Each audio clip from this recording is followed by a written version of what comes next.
सुजाता सुबह सुबह चाय पी रही होती है कि तभी सुजाता अपने पति रामलाल को कहती है, सुनो, आज हमें वृद्धाश्रम जाना है कपड़े और सामान लेकर, तो याद से तैयार हो जाना आप। ठीक है, मैं समय से पहले तैयार हो जाऊंगा। वैसे भी आज तक इस काम को भूला हूँ जो भूलूंगा। हाँ ये तो है, लेकिन सच कहूँ तो मुझे वृद्धाश्रम जाकर उन माओं से मिलकर बहुत खुशी होती है जो मुझे प्यार से गले लगाती है और ढेर सारा आशीर्वाद देती है। हाँ, उन्हें देखकर तो मैं भी भगवान से बस यही दुआ करता हूँ, जिस तरह हम अपने बच्चों को पालते हैं उसी तरह हमारे बच्चों को भी सद्बुद्धि मिले कि वो भी अपने बूढ़े माँ बाप को संभाल सके। ना जाने बच्चे एक बूढ़े माँ बाप को क्यों नहीं पाल पाते। एक बूढ़े माँ बाप अपने बच्चे को पाल लेते हैं, लेकिन जब उनकी जिम्मेदारी की बारी आती है तो वो अपने माँ बाप को बोझ समझकर वृद्धाश्रम में छोड़ देते हैं। मैं तो ये सोच रहा हूँ कि अपने विजय की शादी ऐसी लड़की से हो जो बेटे के साथ साथ हम दोनों बुढ़ा बुढ़ी को भी संभाले। देखते हैं, हम तो अपनी तरफ से पूरी कोशिश करेंगे। अब सुजाता कुछ समय बाद ही अपने पति रामलाल के साथ वृद्धाश्रम के लिए निकल पड़ती है अपनी बड़ी सी कार में और वृद्धाश्रम पहुंचती है। अब जैसे ही सुजाता और रामलाल पहुंचते हैं तो वहाँ के स्टाफ वाले दोनों को बैठने के लिए चेयर देते हैं। कोई पानी लाता है तो कोई चाय। दोनों की खूब इज्जत करते हैं और वृद्धाश्रम के मैनेजर भी सुजाता की खूब इज्जत करते हैं। सुजाता जी, आपने आने का कष्ट क्यों किया? आप मुझे बता देती, मैं ही यहाँ से लड़के भेज देती सामान लाने के लिए। अरे लता बहन जी, यहाँ आकर जो मुझे सुकून मिलता है उसका क्या। यहाँ आती हूँ तो इन माताओं को देख लगता है जैसे इनसे पिछले जन्म का नाता है। ये तो आप सही कह रही हैं। कुछ तो लीजिए आप। नहीं, बस घर से ही खा कर निकले थे।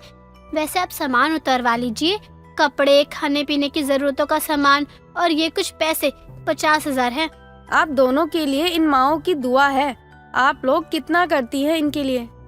सुजाता वृद्धाश्रम की मैनेजर के साथ बात कर रही होती है, लेकिन उसकी नजर एक लड़की पर जाती है जो वृद्धाश्रम में रहने वाली माँ को दवा खिला रही थी, वो भी बड़े ही प्यार से। अरे अम्मा, आपको ये दवा खानी है। आप पूरी रात सोई नहीं है। अगर ऐसा ही रहा तो आपको मोटी मोटी सुइयों की जरूरत होगी। और अम्मा, आप कहाँ जा रही हैं दवाइयाँ देखकर? चलो जल्दी से गोलियाँ खा लो। अरे लता बहन, ये लड़की आज से पहले तो इसे नहीं देखा। अरे ये तो 1 सप्ताह पहले आई है यहाँ पर। वो क्या है सुजाता जी, इसकी दादी को इसके पिताजी ने घर से निकाल दिया, तो ये भी अपनी दादी की सेवा करने के लिए यहाँ आ गई। लेकिन दादी के साथ साथ ये यहाँ और भी बुजुर्ग लोगों की सेवा कर रही है और सबका ध्यान रखती है। हाँ, लड़की तो बहुत प्यारी है और संस्कार भी इसमें अच्छे नजर आ रहे हैं। हाँ, है तो बहुत प्यारी और सबका ध्यान भी बहुत अच्छे से रखती है। कुछ समय बाद ही सुजाता घर आती है और अपने पति रामलाल से कहती है, सुनिए, शाम में विजय आएगा तो मैं उससे उसकी शादी की बात करूंगी, क्योंकि अब तो उसकी शादी की उम्र हो चुकी है। हाँ, वो तो मुझे भी पता है, लेकिन तुम ये सब अचानक क्यों कह रही हो? कहीं तुमने विजय के लिए कोई लड़की देखी है? ऐसे ही समझ लो। लड़की भी अच्छी है और संस्कारी भी है और उसे अपनों का ध्यान रखना भी अच्छे से आता है। अरे वाह, ये तो बहुत अच्छा काम किया तुमने। कहाँ है? किसने बताया इस रिश्ते के बारे में? कुछ तो बताओ। अब तो बस विजय के हाँ करने के बाद ही आपको सब कुछ बताऊंगी। ऐसे ही समय बीत रहा था। सुजाता का वृद्धाश्रम आना जाना लगा ही रहता है और सुजाता वहाँ काम करने वाली चंदा के बारे में भी वहाँ की मैनेजर लता से पूछती रहती थी।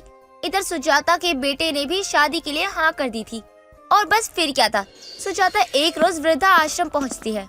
सुजाता जी, आजकल आपके वृद्धाश्रम में कुछ ज्यादा ही चक्कर नहीं लग रहे हैं? क्या करूँ, यहाँ के लोगों से अपनापन मिलता है, इसीलिए भी चली आती हूँ। हाँ ये तो है, बैठिए ना, मैं आपके लिए चाय मंगवाती हूँ। सुजाता तो यहाँ चंदा के लिए आई थी और वो वृद्धाश्रम की मैनेजर लता से कहती है, लता बहन कुछ मत मंगवाइए, मैं तो बस यहाँ एक बहुत ही जरूरी काम से आई हूँ और उसमें मुझे आपकी जरूरत है। जी कहिए सुजाता जी, मुझसे जो होगा मैं आपके लिए जरूर करूँगी।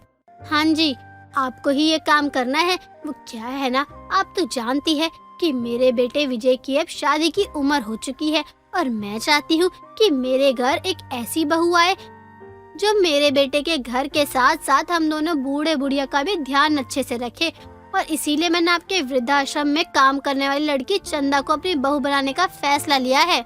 लेकिन सुजाता जी, वो गरीब घर की लड़की, उसके माँ बाप आपकी बराबरी नहीं कर सकते हैं, तो भला वो अपनी लड़की को आपके घर की बहू कैसे बना सकते हैं?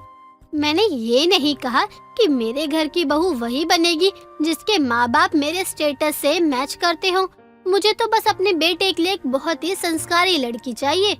आज वाकई आपने दिखा दिया कि आपका दिल कितना बड़ा और कितना सच्चा है। इतना पैसा होने के बाद भी आप अपने एक लौते बेटे की शादी एक गरीब घर की लड़की से कर रही हैं। बस आप उस लड़की के माता पिता या जिससे भी बात करनी है बात कर लीजिए और ये रिश्ता पक्का करवाइए। चंदा बेटा, जरा इधर आना। नमस्ते मालकिन। अरे बेटा, मैं तुम्हारी माँ जैसी हूँ, ये मालकिन मत बोला करो। तुम खड़ी क्यों हो? बैठ जाओ। अरे नहीं नहीं, बस मैं तो काम कर रही थी। कोई काम है क्या मुझसे? नहीं, बस यूं ही बुला लिया। वो ये पैसे तुम रखो, किसी चीज की जरूरत हो तो बताना। लेकिन आप ये पैसे मुझे क्यों दे रही हैं? मैडम को दे दीजिए, वही सब देखती हैं। अरे चंदा, ले लो, शगुन समझकर ही ले लो, कभी न कभी तो काम आ ही जाएगा ना। अब चंदा वो पैसे लेकर वहाँ से चली जाती है और सुजाता भी वहाँ से घर आ जाती है। रामलाल भी सुजाता को खुश देखकर अपनी पत्नी से कहता है, क्या बात है सुजाता, आज तुम्हारी स्माइल कुछ अलग सी है। कहीं तुमने कोई दूसरा बुढ़ा तो नहीं पटा लिया? अरे एक कम है जो दूसरे को अपने सर पर बैठा लूं। मैं तो बस इसीलिए खुश हो रही हूँ क्योंकि मैंने विजय के लिए लड़की ढूंढ ली है और वो लड़की आपको भी पसंद आएगी। अरे मैं तुम्हारी पसंद पे शक क्यों करूँगा? अरे मैं भी तो तुम्हारी ही पसंद हूँ ना, और देखो ना मैं कितना हैंडसम हूँ। अच्छा ये बताओ, कौन है वो जिसे तुमने हमारी बहू बनाने का सोचा है? मैंने अपने इकलौते बेटे के लिए आश्रम में बुजुर्गों की सेवा करने वाली को देखा है। उसका नाम चंदा है और उसे ही मैंने अपने बेटे के लिए चुना है। अच्छा, वो उसकी बात कर रही हो जो दादी की सेवा करती है आश्रम में रहकर? अरे मुझे भी वो बहुत पसंद है। सुजाता और रामलाल को चंदा पसंद थी। अब सुजाता के बेटे को भी चंदा के लिए हाँ कहना था। देर शाम सुजाता अपने बेटे को चंदा की फोटो दिखाती है तो विजय भी अपनी माँ की बात को काट नहीं सकता है और शादी के लिए हाँ कर देता है। इधर चंदा को जब ये सब बातें पता चलती है कि वो इतने अमीर घर की बहू बनने जा रही है तो उसे विश्वास ही नहीं होता है। चंदा, तेरे माता पिता ने इस शादी के लिए हाँ कर दी है और लड़का भी अच्छा है और सुजाता को भी तो बहुत अच्छे से जानती है। मुझे तो यकीन ही नहीं हो रहा कि मुझे मालकिन ने चुना है, वो भी अपने इकलौते बेटे के लिए। विश्वास तो मुझे भी पहले नहीं हुआ था। लो सुजाता जी आ गई, अभी आपकी ही बातें कर रही थी मैं। नमस्ते आंटी जी। मैडम मैं चलती हूँ, दादी को दवा देनी है। अरे बेटी रुको, मैं तो तुमसे ही मिलने आई हूँ और तुम हो कि जा रही हो अपनी होने वाली सास को अनदेखा करके। जी नहीं नहीं आंटी जी, ऐसा नहीं है। तो बेटा मैं तुम्हारा फैसला जानना चाहती हूँ, इस शादी को लेकर कोई दबाव तो नहीं है ना तुम्हें? जी नहीं, बिल्कुल भी नहीं, बल्कि मैं तो खुद को इतनी किस्मत वाली मान रही हूँ कि मैं आपके घर की बहू बन रही हूँ। सुजाता जो कि सालों से वृद्धाश्रम में रह रहे बुजुर्गों की मदद करती आई थी, वहीं से उसे अपने बेटे के लिए बहू मिलती है जिसे सुजाता अपने इकलौते बेटे की शादी करती है। गर्मियों का समय था। कोमल की शादी जुलाई के महीने में हुई थी। कोमल की शादी को 6 महीने हो गए थे। शादी के 6 महीने बाद कोमल की सास विनीता ने उसको बाहर जाने की अनुमति दे दी थी। विनीता के पैरों में अक्सर दर्द रहता था। ऐसे ही एक दिन विनीता के पैर में दर्द था। वो कोमल को बुलाती है और कहती है, बहू सुन तो जरा। हाँ माँ जी बोलिए। ये ले दवाई का पर्चा और जाकर दवाई लेकर आ जा। अभी जाऊँ माँ जी? बाहर बहुत तेज धूप हो रही है। अभी चली जा क्योंकि मेरे पैर में बहुत दर्द हो रहा है। ठीक है माँ जी। कोमल मार्केट जाती है। कुछ देर बाद वापस आती है।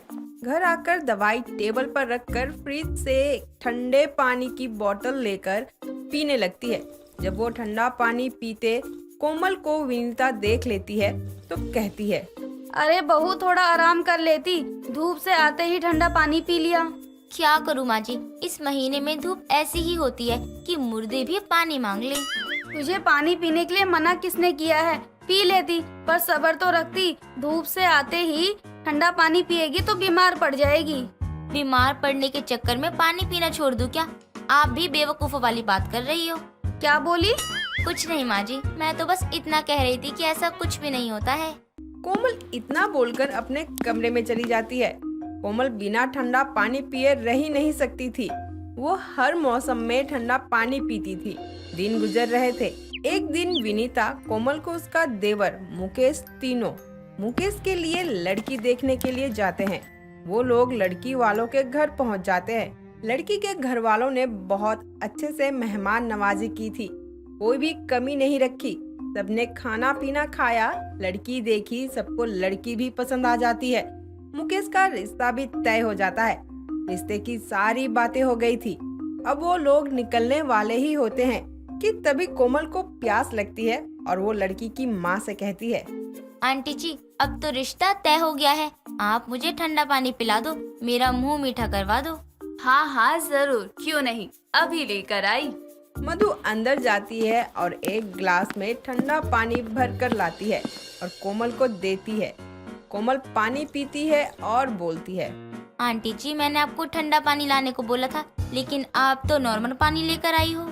माफ करना बेटा जी, पर हमारे यहाँ यही पानी मिलता है, इससे ठंडा कहाँ से लेकर आऊं? जब आप लोग एक गिलास ठंडा पानी नहीं दे सकते, तो आपसे किसी और चीज की उम्मीद भी नहीं रखी जा सकती। चलिए माँ जी, ये लोग ठंडा पानी नहीं पिला सकते हैं, तो दहेज में क्या ही देंगे, हमें ये रिश्ता बिल्कुल भी नहीं करना है। इस ठंडे पानी के चक्कर में रिश्ता तोड़ना, भला ये कैसी बात हुई? हाँ, ये तो सही कह रही है। तूने तो हद ही कर दी। अब तो ठंडा पानी पीने के चक्कर में रिश्ता क्यों तोड़ना? अगर ये शादी हुई तो मैं शादी में शामिल नहीं होंगी, बाकी आप देख लेना। कोमल के इस जिद के आगे कोई जीत नहीं पाते और वो लोग रिश्ता तोड़ के चले जाते हैं। दिन निकलते रहते हैं और कोमल का ठंडा पानी से प्यार बढ़ता रहता है। ऐसे ही एक दिन कोमल अपनी सास के बगल में बैठकर एक गिलास में बहुत सारा आइस क्यूब डालकर पी रही होती है और ससुराल सिमर का देख रही थी। इतने में विनीता की पड़ोसन विमला आती है और बोलती है, और विनीता, कैसी है तू? तेरे पैर का दर्द अब कैसा है? हाँ, मैं अब ठीक हूँ। तू बता, तू यहाँ कैसे आई? कुछ नहीं, बस ऐसे ही आ गई थी। घर पर परेशान हो रही थी तो सोचा तेरे घर आकर थोड़ी अपनी बहू की तुझसे चुगली कर लूं, पेट का दर्द थोड़ा कम होगा। अच्छा, अब क्या कर दिया तेरी बहू ने? विमला बोलने वाली ही होती है कि तभी उसकी नजर कोमल के गिलास पर जाती है और वो बोलती है, मेरी बहू की छोड़ अभी। ये क्या है? तेरी बहू बर्फ वाला पानी भी ऐसे पी रही है जैसे कोल्ड ड्रिंक पी रही हो। तू इसको समझाती क्यों नहीं है? इसकी बुद्धि में पत्थर पड़ गए हैं। ये गर्मी में तो छोड़, ठंडे में भी बर्फ वाला पानी पी लेती है। ठंडा पानी पीने के चक्कर में बीमार पड़ चुकी है, फिर भी अकल नहीं आई इसको। अच्छा, ये सब छोड़, तू मुकेश के लिए लड़की देखने गई थी, क्या हुआ? लड़की पसंद आई? लड़की तो अच्छी थी, पर इसके चक्कर में रिश्ता तोड़ दिया। इसको वहाँ ठंडा पानी नहीं दिया ना, तो रिश्ता होने ही नहीं दिया इस महारानी ने। अच्छा, बड़ी ही पागल है तेरी बहू। अच्छा, मैं अब चलती हूँ। विमला इतना बोलकर वहाँ से चली जाती है। ऐसे ही कुछ दिन बाद कोमल और विमला दोनों मार्केट जाते हैं। मार्केट में सारी खरीदारी के बाद कोमल को ठंडा खाने का मन करता है और वो गोलगप्पे की दुकान पर जाती है और गोलगप्पे वाले से कहती है, भैया गोलगप्पे देना 2 प्लेट। हाँ मैडम। भैया ठंडा पानी तो मिल जाएगा ना? हाँ हाँ मैडम, हमारे पास पानी है, वो भी ठंडा, चिंता मत करो। ठीक है। गोलगप्पे वाला विमला और कोमल को गोलगप्पे खिलाता है। कोमल को गोलगप्पे खाने के बाद बहुत तेज मिर्ची लगती है। वो गोलगप्पे वाले से पानी मांगती है। गोलगप्पे वाला उसको पानी देता है। कोमल पानी पीती है। जैसे ही वो पानी पीती है, वो गुस्से में गोलगप्पे वालों को बोलती है, ये क्या भैया, आपने तो कहा था कि ठंडा पानी है, पर ये तो ठंडा ही नहीं है। अरे मैडम, इससे ज्यादा क्या ठंडा पानी चाहिए आपको? हमारे पास तो यही है, पीना है तो पी लो, वरना पैसे देकर अपना रास्ते से निकल लो। पैसे? कौन से पैसे? मुझे ठंडा पानी बोलकर गर्म पानी पिला दिया और अब तुमको मैं पैसे दूंगी। कोमल और गोलगप्पे वाले में बहुत ज्यादा बहस हो जाती है और कोमल बिना पैसे दिए वहाँ से चली जाती है। ये सब पास में खड़ी विमला देख ही रही होती है और ये सारी बातें विनीता को जाकर बताती है। सुन विनीता, आज तो तेरी बहू ने हद ही पार कर दी। क्या हुआ? आज तेरी बहू के साथ बाजार गई, उसने वहाँ ठंडे पानी के चक्कर में गोलगप्पे वाले से लड़ाई कर ली और उस बेचारे को पैसे भी नहीं दिए। विनीता को ये बात सुनकर गुस्सा आता है और वो अपनी बहू को बुलाकर बोलती है, तू पागल हो गई है क्या, जो ठंडे पानी के चक्कर में सबसे लड़ाई करती रहती है? मैंने लड़ाई नहीं की, उसने मुझे पहले कहा कि ठंडा पानी है, बाद में गर्म पानी दे दिया, बस इसीलिए मैंने उसके पैसे नहीं दिए। अगर तेरा यही हाल रहा तो तू बहुत पछताएगी, इसीलिए कह रही हूँ ठंडा पानी छोड़ दे। विनीता इतना बोलकर वहाँ से अपने कमरे में चली जाती है। ऐसे ही दिन गुजर रहे होते हैं और गुजरते दिन के साथ कोमल ठंडे पर ठंडा पानी पीती रहती, चाहे दिन हो या रात, ठंडी हो या गर्मी। ऐसे ही एक दिन बहुत ज्यादा ठंडा पानी पीने से कोमल बीमार पड़ जाती है। उसको खांसी जुकाम सब हो जाता है, वो अधमरी हालत में हो जाती है। जुकाम बुखार की वजह से वो ना अच्छे से खा पा रही थी और ना ही पी पा रही थी। उसके बुखार से उसकी आंखें भी नहीं खुल रही थी, फिर भी उसका ठंडा पानी पीने से मन नहीं भरता। एक दिन विनीता उसके पास दवाई लेकर आती है और उसके साथ गर्म पानी भी लेकर आती है और उसे दवा देते हुए कहती है, ले बहू दवा खा ले। हाँ लाइए माँ जी। कोमल दवाई लेती है। जैसे ही वो पानी का गिलास लेती है, वो गिलास को छूती है और अपनी सास से कहती है, माँ जी ये गर्म पानी क्यों, आप मुझे पानी ठंडा दे दो ना।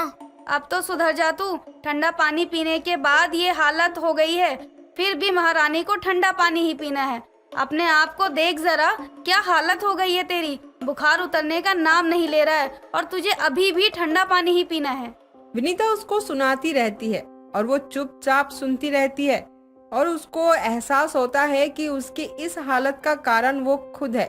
उसके आंखों में आंसू आ जाते हैं और वो कहती है, मुझे माफ कर दीजिए माँ जी, अब मुझे एहसास हुआ कि ठंडा पानी पीने से मेरी ये हालत हुई है। आज से मैं आपको वादा करती हूँ कि मैं ठंडा पानी नहीं पीऊंगी। विनीता उसको पानी और दवाई देती है और धीरे धीरे कोमल बिल्कुल ठीक हो जाती है। अब वो किसी के घर भी जाती तो नॉर्मल पानी ही पीती। अब कभी भी ठंडे पानी पीने की जिद नहीं करती। अब वो कभी बाहर से आती, पहले थोड़ा आराम करती थी, फिर जाकर ही पानी पीती थी ताकि वो दोबारा से बीमार ना पड़े। चंपा की शादी चंपक नाम के लड़के के साथ हो जाती है। अब चंपा अपने घर की सारी जिम्मेदारियों को बहुत अच्छे से संभालने लगती है। चंपा की जिंदगी में सब कुछ अच्छा चल रहा था। चंपक उससे बहुत ज्यादा प्यार करता था। चंपा से चंपा की सास लीलावती भी काफी खुश थी। वो उसको बहुत ज्यादा प्यार करती और उनका परिवार काफी खुशहाल था। लेकिन किसी को क्या ही पता था कि उनके इस खुशहाल परिवार को नजर लगने वाली है। ऐसे ही एक दिन चंपा के पास उसका पति चंपक आता है और उसे पीछे से पकड़ते हुए कहता है, ओ जानो, तुम्हें पता है ना, तुम्हें छोड़कर कभी जाने का मन नहीं करता मेरा। अच्छा जी, तो क्यों जा रहे हो मुझे छोड़कर? तुम्हें पता है, अगर मेरा खुद का बिजनेस नहीं होता ना तो मेरे अंडर इतने लोग काम नहीं कर रहे होते और मैं एक दिन भी छुट्टी जरूर लेता। हाँ हाँ बस भी करो और अब जाओ ऑफिस, वरना लेट हो जाओगे। ओ हेलो, मैं खुद का काम करता हूँ, छुट्टी नहीं ले सकता हूँ, तो क्या हुआ अगर लेट जा सकता हूँ, समझी तुम? जी ओके सर, लेकिन अभी आप जाओ। अच्छा, मुझे तुम भगा रही हो, रुको अभी तुम्हें बताता हूँ। चंपक अब चंपा के साथ मस्ती करने लगता है। लेकिन इस मामले में हमारी चंपा भी कम थोड़ी थी। वो भी चंपक के साथ मस्ती करने के लिए इधर उधर भागने लगती है। लेकिन आखिर में चंपक ने उसको पकड़ ही लिया और उसे अपनी बाहों में भरकर बिस्तर पर लेटा दिया। और वो उसके करीब जाने ही लगता है कि दोनों के कानों में एक आवाज आती है जो कि उसकी माँ की थी। अरे ओ बहू, आज उठना नहीं है क्या? मेरे बेटे को ऑफिस भेजना है या नहीं? लग रहा है तो सोती ही रहेगी। देख लिया, आपकी मम्मी आवाज लगा रही हैं, चलिए उठिए ऑफिस के लिए। इस तरह अब चंपा और चंपक दोनों नीचे आते हैं, जिसके बाद चंपा चंपक के लिए खाना बनाकर उसे ऑफिस भेजती है। अब चंपक ऑफिस में काम करने लगता है कि तभी चंपा का कॉल चंपक के पास आता है। चंपक जी, आज शाम को आप जल्दी आ जाइएगा। पता नहीं क्यों, लेकिन मुझे आपकी बहुत ज्यादा याद आ रही है। ओहो, आज क्या बात है, आज खास जो इतना याद किया जा रहा है? अरे बस यूं ही, जल्दी से आ जाओ। अच्छा बाबा ठीक है, मैं आ जाऊंगा। इतना कहकर चंपक कॉल कट कर देता है और काम करने लगता है कि तभी वहाँ पर उसके एम्प्लॉयज आकर उसे बोलते हैं, सर, हम सभी को आपसे एक बात करनी है। हाँ बताओ, क्या बात करनी है? हम लोगों की तुम सैलरी बढ़ा दो, हमें जरूरत है। लेकिन अभी तो मैंने तुम्हारी सैलरी बढ़ाई है, और तुम क्या चाहते हो मैं हर 15 दिन में तुम्हारी सैलरी बढ़ाऊं? तुम लोगों का दिमाग खराब हो गया है क्या? भोला, देव, मुझे तुम दोनों से ये उम्मीद नहीं थी, क्योंकि तुम दोनों सीनियर हो, और सीनियर होकर ऐसी बात कर रहे हो, हद है यार। चंपक पूरे ऑफिस के सामने देव और भोला को डांट देता है। वो दोनों ऑफिस में सीनियर थे। उन दोनों को खुद की इंसल्ट बहुत बुरी लगती है और दोनों आपस में प्लान बनाते हैं। इस चंपक ने तो पूरे ऑफिस के सामने हम दोनों की इंसल्ट कर दी है। भाई तू बोल तो सही रहा है, इसको सबक सिखाना होगा। लेकिन हम कैसे सिखाएंगे? तू चिंता मत कर, इसका किस्सा खत्म हो जाएगा और किसी को हम पर शक भी नहीं होगा। आखिर इससे हमें अपनी इंसल्ट का बदला जो लेना है। हाँ हाँ भाई, तू सही बोल रहा है। आप तो हम इससे चुन चुन कर बदला लेंगे। हा हा हा हा। इतना कहकर वो दोनों अपना अपना काम करने लगते हैं। थोड़ी देर बाद देव चंपक के पास जाता है और उससे बोलता है, सर जी, ये हमारी कंपनी के कुछ पेपर्स हैं, आप इन पर साइन कर दीजिए। ठीक है देव। कुछ देर बाद चंपक बिना पेपर्स को चेक करे उन पर साइन कर देता है और थोड़ी देर बाद चंपक शाम होते ही अपने घर की ओर निकलता है। रात ज्यादा होने की वजह से सड़क पर कुछ दिखाई नहीं दे रहा था और सामने से अचानक एक बाइक पर दो बंदे आते हैं और चंपक की कार के पहले वाले शीशे पर डंडा मारते हैं और उसका शीशा तोड़ देते हैं। ये देखकर उसे बहुत गुस्सा आता है और गुस्से में तिलमिलाते हुए चंपक गाड़ी से बाहर निकलकर कहता है, तुम लोग गवार हो क्या? क्या तुम लोगों को इतनी बड़ी कार दिखाई नहीं देती? उसकी बात सुनकर वो बाइक वाले अपनी गाड़ी रोकते हैं और अपने चेहरे से मास्क हटाते हैं। चंपक उन्हें देखकर कहता है, तुम दोनों, आखिर तुम दोनों ये क्यों कर रहे हो? तूने हमारा जीना मुश्किल किया हुआ है, इसलिए अब तू जिंदा नहीं बचेगा। चंपक कुछ बोल पाता उससे पहले ही वो दोनों उसे बेरहमी की मौत देते हैं और वहाँ से फरार हो जाते हैं। अगली सुबह चंपक की लाश उनके घर आती है। ये देखकर बेचारी चंपा पर मानो पहाड़ टूट पड़ा था। वो अपने पति को पकड़कर फूट फूट कर रोने लगती है और उसे रोता देखकर लीलावती कहती है, अरे चुप हो जा बहू, इतना रो क्यों रही है तू? तेरी किस्मत में पति का इतना ही साथ लिखा था। मम्मी जी, मैंने इनको कहा था जल्दी घर आने को, लेकिन लेट आए, और आए भी तो कैसे। कुछ समय बाद चंपा अपने पति की लाश का अंतिम संस्कार करती है और जब वो घर आती है तो घर पर देव और भोला को देखती है। उसे देखकर चंपा कहती है, तुम दोनों तो मेरे पति के खास एम्प्लॉय थे ना? तुम्हें पता है क्या कि उनको किसने मारा है? अगर पता है तो प्लीज बता दो। अरे मूर्ख औरत, हमने ही तेरे पति को मारा है। लेकिन क्यों? आखिर उन्होंने तुम्हारा क्या बिगाड़ा था? क्योंकि तेरे पति ने हमारे ऑफिस के सामने हमारी इंसल्ट की थी। अब हम अपनी इंसल्ट किसी के सामने बर्दाश्त नहीं कर सकते ना। मैं पुलिस में जाऊंगी और तुम दोनों के खिलाफ रिपोर्ट करूंगी। तू हमारा कुछ नहीं बिगाड़ सकती है, क्योंकि हम अपने खिलाफ कोई सबूत ही नहीं छोड़ते हैं। वैसे भी तेरे पति से सब कुछ हमने अपने नाम करवा लिया, ये घर, कारोबार। अब तुम एक गरीब और फटीचर बन गए हो। निकलो अब यहाँ से, चलो। अरे क्यों निकलो, मैं तुम लोगों को छोड़ूंगी नहीं। इतना कहकर अब लीलावती देव और भोला को मारने लगती है, लेकिन वो असफल रहती है। उसको ऐसा करते देखकर देव कहता है, ओहो, तुम कितने बेचारे बने हुए हो। एक टाइम था कि तुम लोग खूंखार शेर बने फिरते थे, लेकिन अब चलो, मैं उन सबको भूल जाता हूँ। मैं तुम लोगों को यहाँ रहने के लिए परमिशन दे देता हूँ, लेकिन तुम दोनों को यहाँ पर सिर्फ और सिर्फ नौकरानी बनकर रहना होगा। बोलो, क्या तुम्हें मंजूर है? उसकी बात सुनकर चंपा सोच में पड़ जाती है, लेकिन कुछ देर बाद चंपा कहती है, हाँ मुझे मंजूर है, जैसा तुम बोलोगे मैं वैसी ही रहूंगी। बहू तू ये क्या कह रही है? आखिर तू ऐसा क्यों कर रही है? माँ, आप कुछ मत बोलिए। इतना कहकर चंपा अपनी सास लीला को घर के अंदर ले जाती है और ये सब देखकर लीलावती फूट फूट कर रोते हुए कहती है, बहू अब तो मैं एक गरीब औरत हूँ, साथ ही हमारे पास कुछ भी नहीं है। आखिर तूने गरीबी के चलते इन लोगों के सामने अपने घुटने टेक ही दिए। नहीं मम्मी जी, मैंने गरीबी के आगे घुटने नहीं टेके हैं और न ही इनके आगे, लेकिन हाँ, मैं इन लोगों के साथ रहने के लिए राजी हो गई हूँ। इसके पीछे एक बहुत बड़ा षड्यंत्र है, क्योंकि इन्होंने सारे सबूतों को मिटा दिया है और मेरे पास कोई सबूत नहीं है इन्हें गिरफ्तार करवाने के लिए। मुझे यहाँ रहना ही पड़ेगा, बस इसलिए इनको सबक तो सिखाना ही होगा ना। बेटा वो सब तो ठीक है, लेकिन मुझे इस बात का डर है कि कहीं तुझे कुछ हो ना जाए, ये लोग तुझे कोई नुकसान ना कर दे या तेरे साथ कुछ गलत ना कर दे। आप बेफिक्र रहिए माँ जी, ऐसा कुछ भी नहीं होगा। दोनों सास बहू आपस में प्लान करके उस घर में रहने लगती है। दिन गुजरते हैं। चंपा घर के काम करती और चंपा जब भी देव और भोला के पास कोई सामान देखती या फिर कोई भी सामान देने जाती तो भोला उसका हाथ पकड़कर उससे बदतमीजी तक करने की कोशिश करता। एक रात की बात है, देव और भोला काफी नशे में थे। उनके इस नशे का फायदा उठाते हुए चंपा उन्हें खाना देने जाती है और दोनों के पास जाती है और साथ ही हाथों में मोबाइल में रिकॉर्डिंग ऑन कर लेती है और उस फोन में सब कुछ रिकॉर्ड हो रहा था और उनको नशे की हालत में देखकर चंपा उनसे कहती है, मेरे पति को क्यों मारा था? और क्या ये बात सच है कि मेरे पति की मौत के जिम्मेदार सिर्फ तुम हो? अरे हाँ जाने मन, हम तुझे कितनी बार बताएं कि तेरे पति को हमने मारा था और तेरे पति को मारने का कोई मकसद नहीं, बल्कि ये पूरी जायदाद छीनना था। सबसे बड़ा रीजन तो ये था कि उसने सभी ऑफिस वालों के सामने हमारे इंसल्ट की। हमारे सामने हमारी इंसल्ट कोई नहीं कर सकता, इसलिए आधी रात को हमने उसे मार दिया और सबूत भी मिटा दिए। उसकी ये बात सुनते ही अब चंपा उनका खाना वहीं रखती है और वहाँ से चुपचाप चली जाती है। रात के समय ही वो पुलिस स्टेशन जाती है और सारे सबूत पुलिस को देती है, जिसके बाद पुलिस उन्हें अरेस्ट करती है और इस तरह अब लीलावती और चंपा को उनका सब कुछ वापस मिलता है और चंपक को मिलता है इंसाफ।